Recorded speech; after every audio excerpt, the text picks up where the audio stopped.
Fala galera, beleza?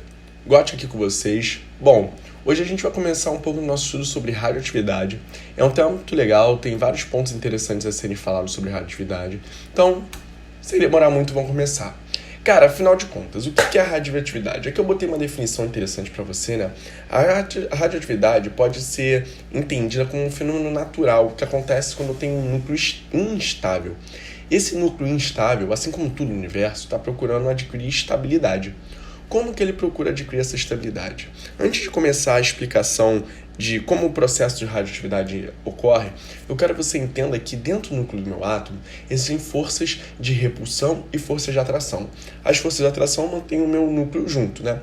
E as forças de repulsão tendem a fazer esse núcleo se espalhar, né? Em prótons e nêutrons para todas as direções. Só que esse equilíbrio é um equilíbrio muito fino, um equilíbrio muito tênue. E ele é mantido pela proporção entre prótons e nêutrons. Quando eu tenho um núcleo onde a proporção entre prótons e nêutrons não é muito bem equalizada, eu invariavelmente tenho um núcleo radioativo. Ou também se eu tiver um núcleo muito grande, porque aí quando eu tenho um núcleo muito grande, muitos prótons e nêutrons lá dentro, essas forças elas começam a se tornar muito grandes. E aí esse núcleo tenta se desintegrar, né, é um processo de desintegração, que entendo o processo de desintegração, é um processo de emissão, ele começa a se fragmentar em partes menores, para que essas partes menores sejam mais estáveis. Então, basicamente, o fenômeno da radioatividade é quando eu tenho um núcleo, ok? Esse núcleo é instável, se partindo. Ele se parte, pode ser em partículas muito pequenininhas ou pode ser em partículas grandes, formando outros núcleos estáveis. Então aqui eu tenho um núcleo instável e aqui eu tenho núcleos estáveis. Tranquilo? Esse é o processo de radiação que a gente pode pensar naturalmente. O que a gente precisa entender?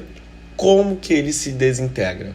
A gente pode saber quais são as partículas que esse núcleo geralmente solta? Sim, pode saber, e é isso que a gente vai fazer agora. O primeiro tipo de partículas são as partículas alfa. As partículas alfa podem ser entendidas como núcleos de hélio, ok? Como assim um núcleo de hélio? A partícula alfa, ela possui em sua estrutura 2 prótons e 2 nêutrons. Tranquilo? Isso faz com que ela tenha massa igual a 4 e o número atômico igual a 2. E possui também uma carga positiva, né? As partículas alfa, elas podem ser tratadas como partículas com baixo poder de penetração,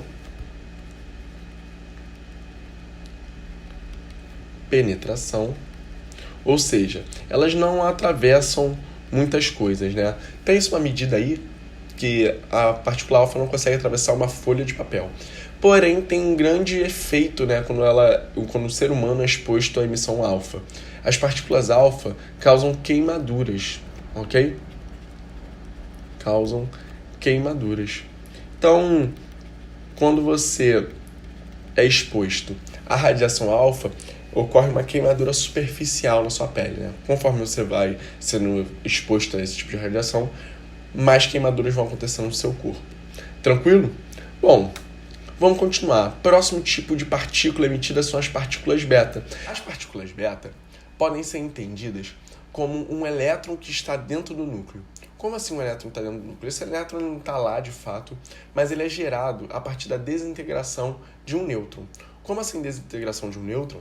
O núcleo radioativo ele é muito instável. Essa energia que está envolvida lá dentro pode fazer com que um nêutron se desintegre, formando um próton e um elétron. Ok? Você pode confirmar isso pensando no seguinte. O nêutron ele tem massa 1 e número atômico 0. O próton tem massa 1 e número atômico 1. E o elétron tem massa 0 e número atômico menos 1, né? Carga menos 1. 1 menos 1 dá 0 e 1 mais 0 dá 1. Né? Esse elétron aqui formado nessa desintegração é chamado de partícula beta. Ok? Então ele tem as mesmas características de um elétron. Tem massa 0 e número atômico menos 1. As partículas beta, elas possuem o que a gente chama de médio poder de penetração. Médio poder de penetração. O que isso significa? Significa que elas conseguem penetrar algumas coisas, como, por exemplo, o corpo humano, né? E elas também causam queimaduras. Bom, essa característica ela pode ser ruim, queimaduras, né? Essa característica pode ser ruim num desastre radioativo, mas ela também pode ser usada como tecnologia, por exemplo, nas sessões de radioterapia. A sessão de radioterapia não é nada mais nada menos do que você fazer um bombardeamento de partículas beta no alvo, ali na célula cancerígena, né? Qual o benefício disso? Você consegue queimar aquela célula, né? Matando as células cancerígenas, sem que você faça uma operação no paciente, sem que você tenha que abrir o paciente, né? Para você ver como é um método muito invasivo e deve ser bastante desconfortável se sentir queimando por dentro, né? Bom, e por fim, o tipo de partícula radioativa importante a gente vê são os raios gama. De fato, eles não são partículas, ok? Não são partículas liberais, são radiação eletromagnética, né? Energia. E essa energia, ela não causa queimadura, mas ela tem uma frequência de onda que, dependendo do tipo de radiação gama que você libera, pode causar mutação no teu DNA, né? A radiação gama é liberada em qualquer processo radioativo e ela tem esse grande problema, né? De causar mutações genéticas, de mudar o teu DNA por causa da sua frequência ser parecida com a frequência de ligação que possui dentro das nossas bases nitrogenadas. Tranquilo? Bom, galera, vamos continuar. Que a gente possa entender como que funciona essas ideias, né? Como a gente ia associar uma partícula radioativa a um processo radioativo, a gente precisa entender as leis radioativas. A primeira de todas é a lei de Soddy. A lei de Soddy fala sobre os decaimentos alfa. Como que o nuclídeo ele pode reagir, como ele se comporta após emitir uma partícula alfa, ou após ser bombardeado por uma partícula alfa, ok? Então aqui eu vou pegar como exemplo, um exemplo genérico, um elemento X, ok? Esse elemento X tem massa 20 e número atômico 10. Ele vai emitir uma partícula alfa, formando Y, ok? E aí emitindo a partícula alfa. A partícula alfa a gente sabe que tem massa 4 e número atômico 2. O que você vai fazer aqui é algo parecido lá com a estequiometria, conservação de massa e conservação de número atômico. Como assim? A massa de X tem que ser igual à massa de Y mais 4. Ou seja, a massa que eu tenho aqui nos meus reagentes tem que ser igual à massa que eu tenho nos produtos.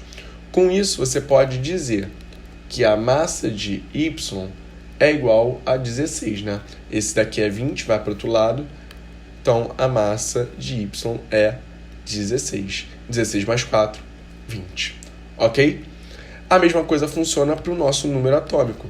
O número atômico de X tem que ser igual ao número atômico de Y mais 2. Então, você pode dizer que o número atômico de Y é igual a 8. Então, aqui você vai ter o número atômico 8. Essa é a primeira lei de Soddy, fala sobre a emissão de partículas alfa. Bom, a gente também tem a segunda lei de Soddy, que é conhecida como Soddy, Fajange e Russell. Ela basicamente está falando sobre emissão beta, mas a lógica dela funciona muito parecida. Imagina que se eu tenho ainda, como exemplo, o mesmo nuclídeo que eu usei antes, né? O elemento X, que eu não sei quem é, que possui massa 20 e número atômico 10, ok? Ele vai emitir agora, ao invés de uma partícula alfa, uma partícula beta, se transformando em Y, mais a partícula beta, que tem número atômico menos 1 e massa 0. A gente pode afirmar aqui que a massa de X tem que ser igual à massa de Y puramente, né? Porque aqui a massa de partícula beta é 0. Então a massa de Y tem que ser igual a 20. Então aqui a gente vai botar 20, ok? Já para o número atômico, o número atômico de X tem que ser igual ao número atômico de Y menos 1. Isso quer dizer que o número atômico de Y tem que ser igual a 11. Então aqui eu vou ter o número atômico 11. 11 menos 1 dá 10. Tranquilo essa ideia? Você pode pensar ela como uma conservação da massa, conservação do número atômico. Funciona, dá uma ideia interessante do que acontece. Bom, aí você precisa conhecer alguns termos, né, que eu falei aqui, e a gente precisa explicar ele para que você não fique perdido. O que é o decaimento radioativo? O decaimento radioativo é quando eu tenho um processo natural, onde o meu átomo radioativo libera partículas. É o que eu mostrei agora para vocês. Mas eu também tenho um segundo processo, um processo que ele é sintético, ele é feito em laboratório, certo? Que processo é esse? É o processo de bombardeamento. É quando eu pego um núcleo e jogo partículas nele. Partículas alfa, partículas beta, pode também jogar nêutrons nele, tranquilo? Então, cara, o bombardeamento, ele é o processo inverso do decaimento. O decaimento, um átomo radioativo, um núcleo instável, libera partículas. E o bombardeamento é quando eu pego um núcleo, que pode ser instável ou não, e choco ele com partículas. Tranquilo? Outra coisa interessante que a gente precisa saber são as séries de desintegração radioativa. Tá? Todos os elementos podem entrar em algumas séries, algumas coisas pré-estabelecidas. Essas pré-estabelecidas são as séries radioativas. Tem a série do urânio, a do actinídeo e a do tório. Também tem a série que é do Neptúnio, mas essa série aqui é artificial, tá? E como que eu faço para saber se um determinado elemento está incluído em alguma série? Vamos ver o seguinte, olha. Descobrir a série radioativa pertencente ao actínio 226. Para isso, eu vou fazer o seguinte. Eu vou pegar ele e dividir o número de massa dele por 4, tá? Então, aqui eu tenho 226 e vou dividir por 4. Tranquilo? Se você fizer isso, você vai obter 56 e vai sobrar 2, ok? Bom, isso mostra pra gente que ele se encaixa na série do urânio. Porque a série do urânio a massa é 4N mais 2, ok? Então, isso aqui é da série do urânio. Tranquilo? A importância dessas séries é a gente saber onde que ela vai acabar, onde ela vai produzir um primeiro isótopo estável. Na série do urânio, o primeiro isótopo estável produzido, ou melhor, o último na minha série de desintegrações, é o chumbo 206. Tranquilo? Outro tipo de processo que a gente precisa entender também é a fissão e a fusão nuclear. A fissão nuclear é o tipo de processo que acontece em bombas nucleares e em usinas nucleares.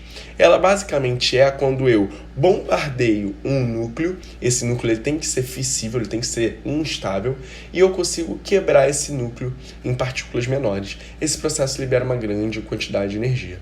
Esse processo é o processo que acontece na bomba nuclear, que eu vou tentar descrever aqui para você. Eu tenho o urânio 23592.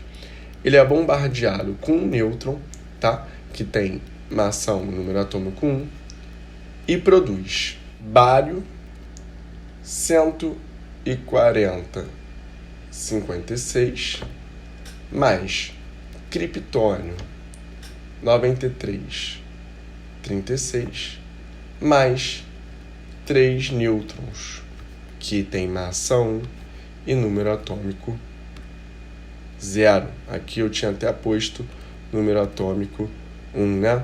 Número atômico 0. Massa 1, número atômico 0. Se você ver aqui, a gente está ainda obedecendo as leis de SOD, né? 56 mais 36 dá 92. 140 mais 93 mais 3 dá 235.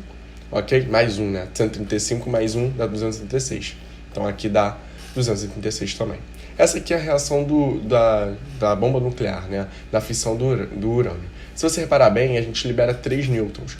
Esses 3 nêutrons produzidos aqui, eles vão se chocar com 3 outros núcleos de urânio. E é por isso que ocorre uma reação em cadeia. Então essa energia ela aumenta exponencialmente, ok? O processo inverso à fissão, ou seja, a quebra de um núcleo, é a fusão. É quando eu pego 2 núcleos e uno eles. Esse processo ele libera muito mais energia que o processo de fissão. E o exemplo que a gente tem é o Sol. O Sol não é nada mais nada menos do que uma grande reação de fusão nuclear. No Sol, a fusão que ocorre, eu tenho deutérios, que são isótopos do hidrogênio, produzindo um hélio. Ok? Então, basicamente, o que eu tenho é a união de 2 núcleos. Tranquilo? Só que esse processo ele precisa de muita energia. Tem-se mais ou menos que a energia para fazer uma fusão nuclear é aproximadamente a energia de uma fissão nuclear. Ou seja, explode uma bomba atômica para poder fundir dois núcleos. Tranquilo, galera? Isso ficou claramente para vocês?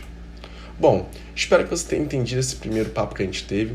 Vai ter que ter a aula 2 sobre reações de radioatividade. Fique ligado, não perde tempo, ok? Procura qualquer coisa se tiver dúvida. Um beijo. Tchau.